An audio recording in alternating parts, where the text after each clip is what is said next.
and being consistent in sticking to your why and driving in your lane. Mm-hmm. Okay, I need you to talk that out a little bit, unpack that a little bit for me. Uh-huh. So knowing exactly what you know and not straying out of the lane? Well, it's if you're going to start something, start by answering the question why. Why start it? Mm-hmm. And not only why start it for the customer or the client or the end user, but why start it for you? Like, what is your skin in the game? Mm-hmm. What is your motivation? What is it getting for you? For what purpose would you do this for you? Mm-hmm. And that's what you're selling, right? That's what you're building is your why. Because when the going gets tough, and it will, when there are bumps in the road that are inevitable, focusing on that why and staying clear on that why is what is going to generate the motivation and the resilience for you to endure and for you to continue. And once you're clear on the why, understanding what your lane is within that why relative to all of the other people that are likely in your marketplace. You know, there's so many. You know, I think it was Andy Warhol that said there's no such thing as an original idea, and that was in the 70s, right? And so 50 years later, right, as we have gotten increasingly more connected through social media and just the general kind of 24-hourness of the news and information, that I would imagine that the idea of there being a truly original thought is a dim and distant fallacy or memory.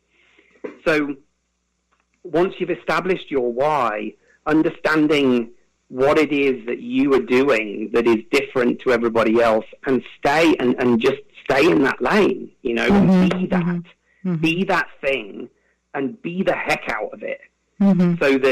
So that you are so that you know the space that you occupy and that you can own it. Right. I can see that, and I can see how important it is to really understand the why and be and true and authentic to it. Well, the answer to the question why is the source of your motivation. It's just as simple as that, you know. And when people have an answer to the question why, they know why they're getting up. They know why they're buying. They know why they want something. People are buying the why. They very rarely buy the what. Let me ask you something else, because I know that you're interested in leadership strategies. Do you think that leadership strategies are important to your work? And how has this impacted even your own career and life development? I mean, yes. You know, I don't think leadership is anything to do with hierarchy. I don't think that I don't think that you become a leader once you are managing people or products or processes. I think if you are influencing the opinion of yourself or other people, you're a leader, right?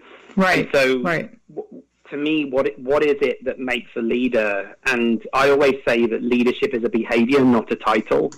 So, you know, leadership has nothing to do with your pay grade. Leadership has everything to do with the extent to which you have followers or not. If you have followers, you are a leader. So how do you get followers?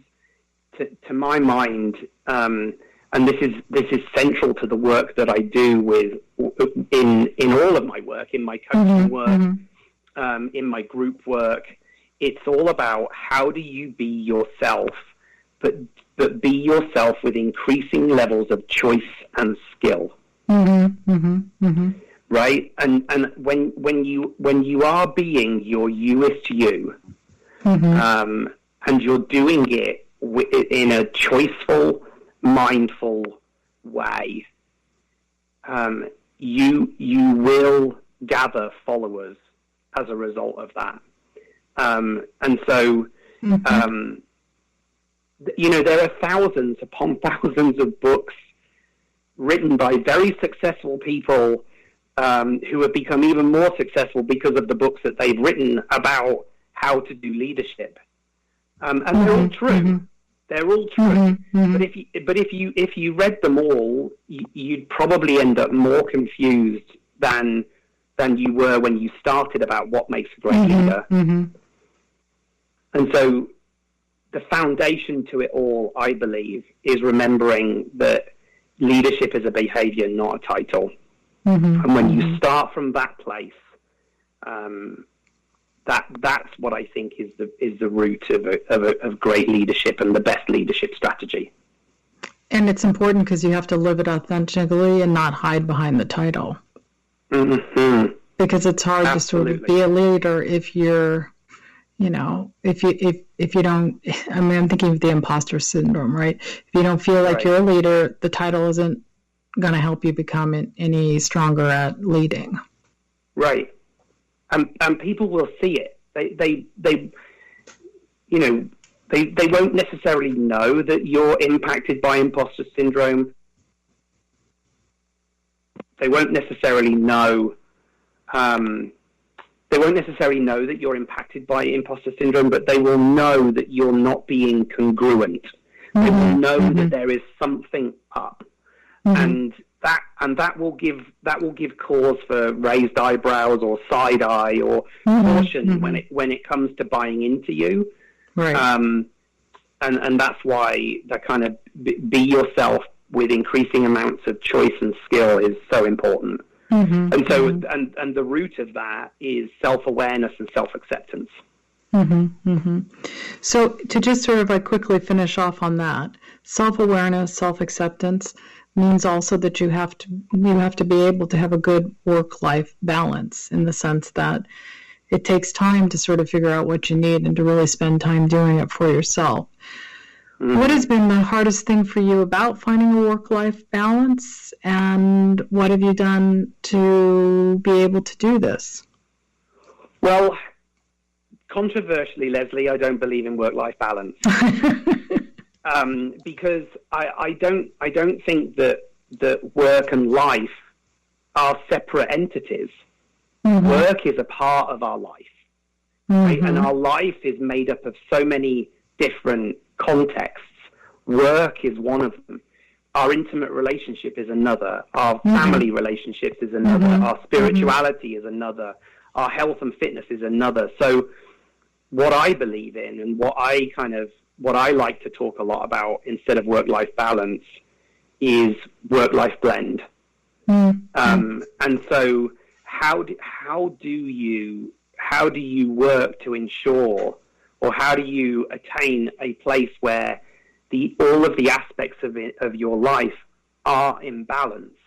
And I also don't think it's a static thing, because sometimes there is a context of your life that needs to be a bigger slice of the pie one month than it does the next month. And I think it is a constant conversation that you have with yourself about checking in. Am I where I want to be? Is my life blended in the way that I want it to be right now? If the answer is yes, who gives a monkey's if you are working for 60 hours a week and sleeping for 20 hours a week, and it doesn't matter. What matters is how you feel about it. Right. And if your priorities are all in order. If you feel in your heart of hearts that you have your priorities in the right order, and you are apportioning the 24 hours that you have in your day, that everybody has in their day, in a way that uplifts you and that enables you to be at your best, then nobody else really, their opinion doesn't matter. Right, right. And you don't have to meet some sort of preconceived notion of what it means to be balanced, I guess, either. Totally. Who knows? Daniel, I wanted to say thank you so much for sharing with our listeners today about your experience as an entrepreneur and also how you overcame some of the psychological obstacles. Mm-hmm. Where can people reach you to learn about your work? Oh, you can. My website is soultrained.com, and you can take a look at the site. You can get me at daniel@soultrained.com. And you can find me on LinkedIn if you want to as Daniel Dobson-Smith. Okay, great. Thank you again so much, Daniel. It is my pleasure, as always, to speak with you, Leslie. Thank you. This podcast is brought to you by Women Entrepreneurs Global, the first startup studio and digital DIY startup platform for women. For more information on her guests, this podcast, and many other female founder programs, please visit womenentrepreneurs.global. We believe in open and non-stigmatizing dialogue about the hidden psychological difficulties experienced by many successful entrepreneurs and highlighting the strategies used to overcome them, such as the fear of failure, of not being good enough, and that loud, chattering internal critic is critical to helping other founders achieve success. Please join her next week for more Mindset for Success stories. That was Dr. Leslie Knudsen, and you can drop her a line at dr.leslieKnudsen@dr.leslieKnudsen.com.